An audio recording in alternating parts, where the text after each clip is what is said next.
And welcome back to Daily Wrap. Before we get going here, we want to hear your thoughts on the issues we're talking about tonight. Go to newsmax.com/comments and let us know. Share. We may share what you shared or something.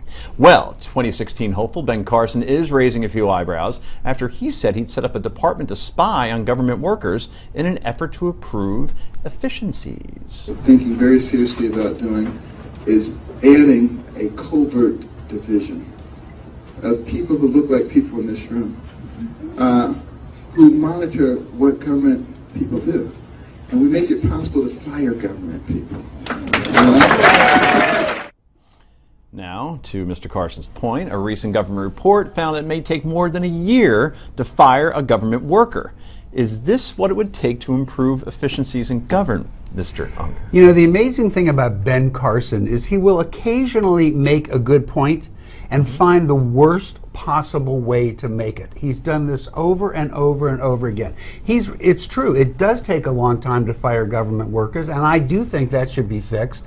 I don't think that it's in our best tradition to create a covert division to spy on these people. That is such a perfect Ben Carsonism. So here's where I think he shows that he's not the most adept politician. I agree with what he's saying. In other words, whenever you call customer service, right, for anything, I call Amazon, they say, this call may be recorded for quality purposes. Right. So that's what he's saying, that we monitor more of the way government workers are handling themselves. It's not necessarily spying, it's just more micromanagement.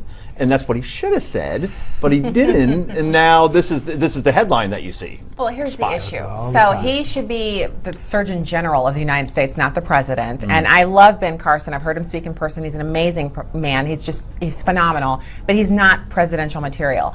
That being said, I have family members who work for the federal government, and they do very well, and they even joke around about how difficult it is to get rid of a bad employee, someone who's working for them or working with them that they can't get rid of. Why is it so hard? Union. Because, well, they're unionized, and also the processes have been set up by federal employees for the benefit of federal employees to make sure that you can't let them go easily. So it's a two-edged sword, but something has to be done. Now, Kelly, you're a doctor, as I've read. I've never actually visited you at your office, but you're welcome anytime. All that said, is America ready for a doctor president?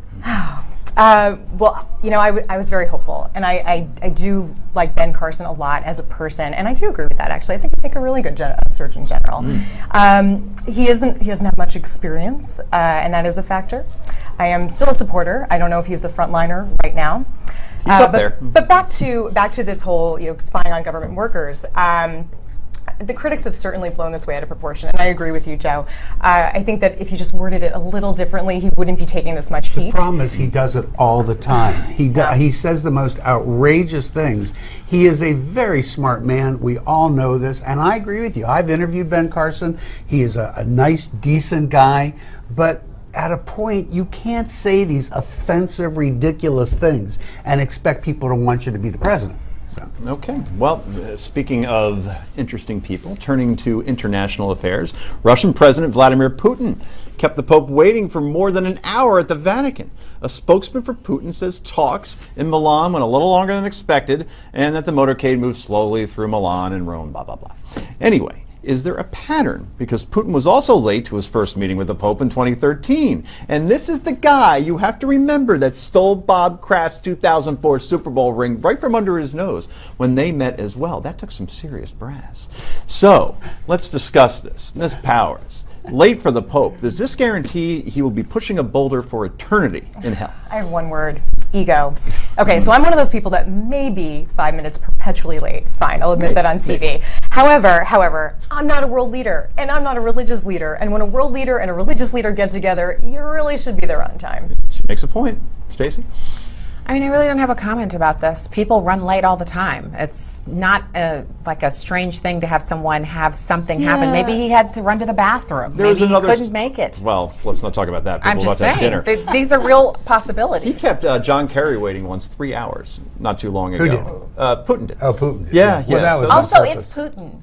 I mean, You think he called from the car and said, Right. Pope Frankie, baby, I'm running late. Is it okay? Yeah, they said they did that. Okay, so it's no big deal. I wonder who would be later in that situation, Putin or Mayor de Blasio?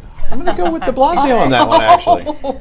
They get the New York Post actually gave de Blasio an alarm clock, like one of those Yes, well, fake ones I hope with the he's big using it because he's rings in not the so top. good at, and he's been later for things that were worse to be late for. Wow. Than And they have so much this. in common, de Blasio and Putin, on so many levels. Don't go there. I know what you were thinking. Yes. Anyway, Pope Francis is also making headlines after a BuzzFeed report that says he'll meet with a gay activist in Paraguay in July. This would be the first time the Pope has publicly met with an LGBT political activist. The Pope says he's still against same-sex marriage, but what's the significance of this meeting? We only got about 10 seconds. The most significance is it was the Pope who asked for the meeting.